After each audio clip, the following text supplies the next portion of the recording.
আসরের নামাজ পড়ার জন্য একটা মহল্লার মসজিদে ঢুকলাম। গেটের সামনে লেখা আছে, হে যুবক, যদিও তুমি মসজিদে আসবা না, কিন্তু মসজিদের পালকি টাইম মতো তোমার বাড়ি চলে যাবে। এই লেখা দেখার পর আমি আশ্চর্য হয়ে গেলাম।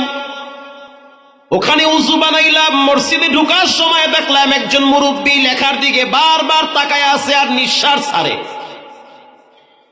তার সাথে সালাম বিনিময় হইল। প্রশ্ন করলাম, লেখা থাকবে আসসালামু আল্লাহুম্মা ইফতাহলি আবওয়াবা রাহমাতিক।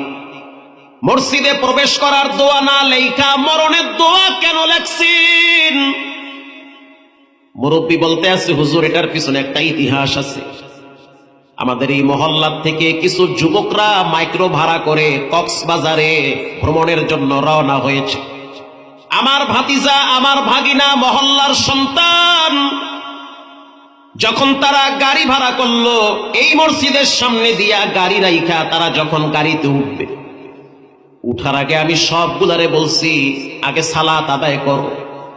বেশি আনন্দ করতে গেলে বেশি বিপদে পড়া লাগে, কারণ বর্তমান সময়ে হঠাৎ হঠাৎ মানুষ বিপদে পড়ে। মহল্লার সভাপতি স্পষ্ট ভাবে বলে, ওদেরকে আমি বুঝাইলাম, ওরা আমার সাথে নামাজ পড়ল।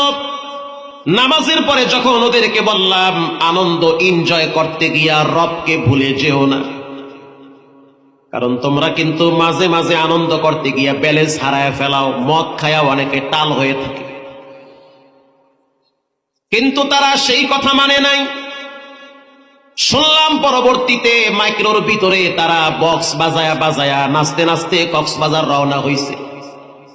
ভিতরে সিগারেট ধরাইছে, দিব্যি আরামে খাইতেছে, অথচ নামাজ কাজা হইতেছে, কোনো টেনশন নাই।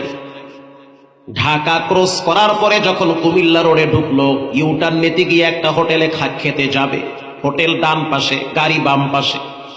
ইউটার্ন নিতে গিয়ে হঠাৎ ট্রাক আইসা মাইরা দিছে। এমন ভাবে মেরে দিয়েছে, 11টা লাশ আমরা ভিতর থেকে টাইনা বাইর করছি।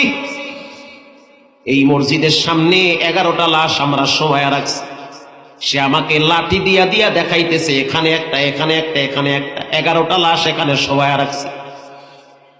ওই দিন আমার মন চাইতেছিল যুবকের রক্ত দিয়া মসজিদের সামনে লিখে দিব, হে যুবক, তুমি যদিও মসজিদে আসবা না, কিন্তু পালকি টাইম মতো তোমার বাড়িতে যাবে।